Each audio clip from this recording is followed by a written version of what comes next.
Jurassic Park's had a lot of popularity over the past 30 years. Movies, shows, toys, and especially video games. I won't say it's got the greatest game adaptations out there, but there are a lot of interesting experiences, from the Pokemon Go-esque Jurassic World Alive and all the way back to the NES and a bunch of other platforms with different adaptations of the first movie. Those older games are the topic of the day. Limited Run has brought back many of the retro Jurassic Park games and brought them to pretty much every current platform. So let's dive right in and try to escape the park all over again. Here is my review of Jurassic Park Classic Games Collection for the Nintendo Switch. Story is a bit all over the place. Some of these games are trying to adapt the first movie, but with changes, while others are about things like Alan Grant being sent back to the island and a Biosyn invasion. But all in all, the story is very brief and it's more about escaping Jurassic Park and fighting dinosaurs. When it comes to gameplay, this is a collection of platforming and run-and-gun games based on the Jurassic Park franchise. As you play, you'll be side-scrolling, platforming, and shooting your way through many areas filled with dinos.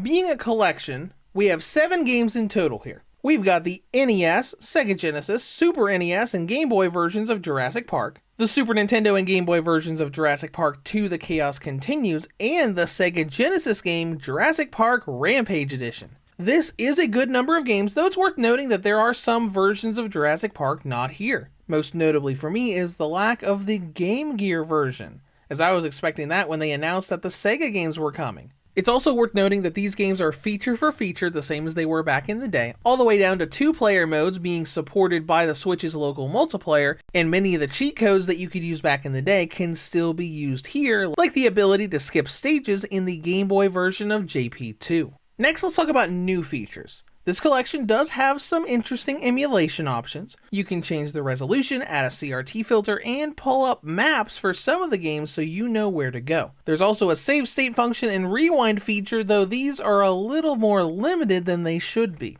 Let me explain. You can save your game at any time from the overlay menu in any of these games, but there's only one save file for each one. You just save and that's all you have for that game. There's no way to save multiple files. And then we get to the rewind feature, which is an invaluable resource for older games like these. You can hold ZL to rewind when you die or make a mistake to go back and redo things. This is fantastic, but you get different amounts of rewind depending on which game you're playing. To give an example, if you're playing the NES, Genesis, and Game Boy games, the rewind will let you go back up to 7 seconds. But the Super Nintendo games only let you go back about 3 seconds. The problem outside of inconsistency is that if you try to undo a mistake in the Super Nintendo games, you'll rarely be able to actually rewind to before you made that mistake, meaning you have to rely more on the save state feature than the rewind. That's all I got for features, so let's dive into each game and look at them. Jurassic Park on the NES and Game Boy are identically the same game. They have you go through isometric gameplay, shooting off dinosaurs and collecting eggs to unlock gates and find other survivors, like rescuing Tim Murphy from a pack of Triceratops or Lex Murphy, who for some reason wandered inside the Tyrannosaur paddock. The only differences are that the Game Boy version is zoomed in more and features far fewer dinosaur enemies that attack you. Next is the Super Nintendo version, which plays in a similar isometric way but far more combat focused, with you having to quickly pick up weapons and fend off enemies that are constantly jumping out and attacking you. And then we get to the Genesis, which made an entirely different kind of game. Instead of isometric, it allowed you to play 2 different ways. As Alan Grant, you're thrown from your Jeep by the T-Rex and have a run-and-gun shoot-'em-up sort of game, killing every dinosaur in sight and moving around the island. Or you can play as a raptor that's escaped from its paddock, jumping and killing everything from humans to other dinosaurs with ease. Also on Sega Genesis was Rampage Edition. It's pretty much the same concept as the Genesis version of JP1, but far more arcadey, with Grant or the Raptor going through a complicated set of platforms with lots more enemies around to fight and take down. Then we get to Jurassic Park 2: The Chaos Continues. On the Super Nintendo, this is a run-and-gun game like the Genesis versions of JP1. You have a mission system where you navigate side-scrolling areas, having to swap weapons and shoot down loads of dinosaurs, having to time crouches, aim up or down, and the like. It is also much more difficult, with failing a mission restarting you at the very beginning, meaning you're gonna have to be using that save state feature quite a lot. But the Game Boy version of 2 is probably my favorite part of this collection.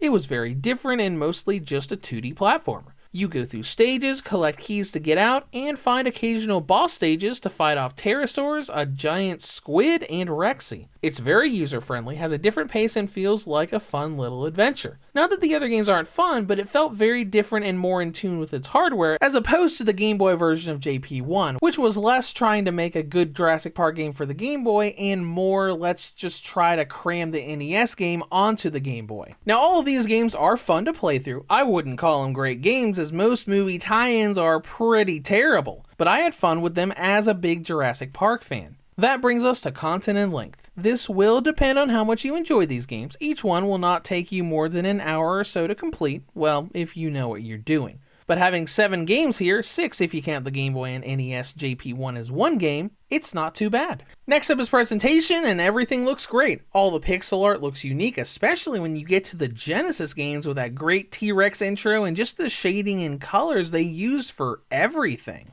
And with performance, it's mostly good. You will notice a fair amount of slowdown during some sequences of the Genesis games and the Game Boy version of Jurassic Park 1. That game also has an odd amount of input lag that none of the other games have, including the Game Boy version of JP2. It's not terrible, but the input lag certainly makes the more intricate areas harder to complete. That brings us to battery life, which is fantastic. The Jurassic Park collection gives the original and light model a range of 4.5 to 6 hours, and the V2 and OLED models get 8 to 9.5 hours. In conclusion, this collection has brought several retro Jurassic Park games to the handheld world. Now on the downside, the rewind feature is oddly limiting in some of these games. You can only have one save state per game, and the Game Boy JP1 has weird slowdown and input lag issues. It's a good collection, but with some weird small issues here and there. Reviews to go rates Jurassic Park Classic Games Collection for the Nintendo Switch a 7 out of 10. If you have any comments or questions, feel free to leave them below. Thank you for watching, and have a great day.